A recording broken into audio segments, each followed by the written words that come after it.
Good morning, students. This is fourth part of the first chapter of biology, class 9, the fundamental unit of life. In this topic, we will discuss about endoplasmic reticulum, Golgi apparatus, ribosome and lysosome. इससे पहले वाले part में हमने cytoplasm, nucleus and plasma membrane के बारे में study की थी. Now, the next cell organelles is endoplasmic reticulum. It is membranous network of tube-like structure.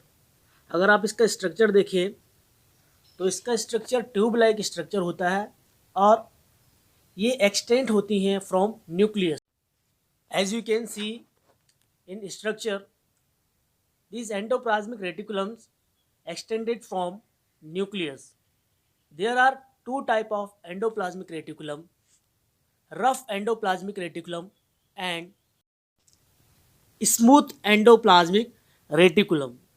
इनका नाम रफ एंडोप्लाज्मिक रेटिकुलम और स्मूथ एंडोप्लाज्मिक रेटिकुलम इनकी सरफेस की वजह से है. If the ribosome present on the surface of endoplasmic reticulum, it means that is rough endoplasmic reticulum.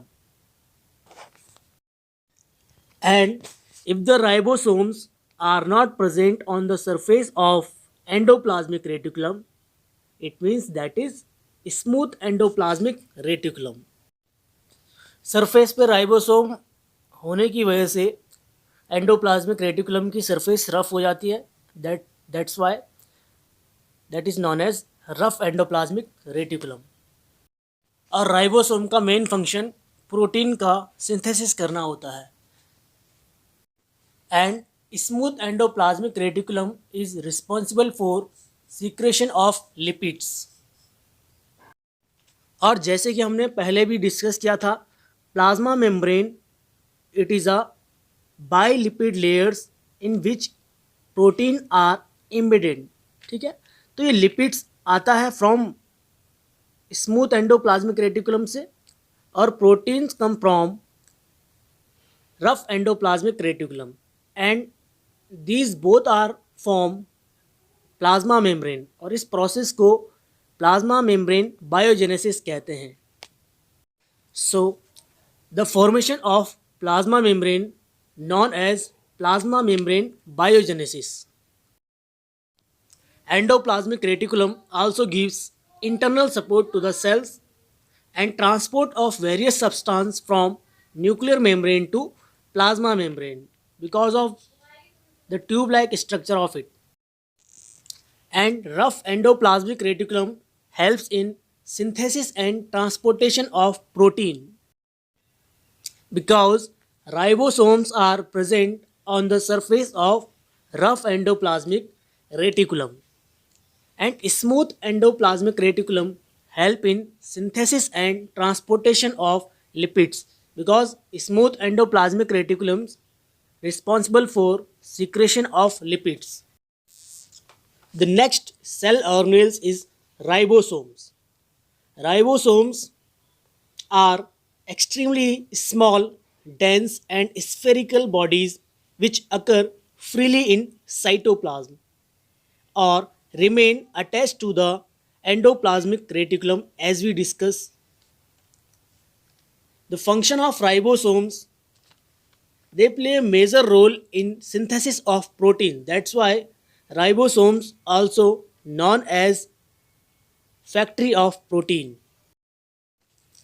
The next cell organelles is Golgi apparatus.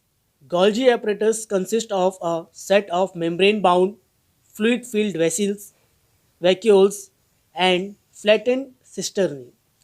These cisternae are usually arranged parallel to each other. As you can observe in this diagram, there are flattened structure. These are known as cisternae, and these cisternae arranged parallelly on each other. There are some vesicles which is filled by some fluid, and these cisternae make the whole Golgi apparatus. Between these two cisternae, the space known as intercisternal space. The main function of Golgi apparatus is to package and dispatch the substance. जो भी substance protein हो, चाहे lipids हो, चाहे कोई भी substance हो, वो एंडोप्लाज्मिक रेटिकुलम की हेल्प से गोल्जी एपरेटस पहुंचता है और गोल्जी एपरेटस उन सब्सटेंस की पैकेजिंग करता है, ठीक है।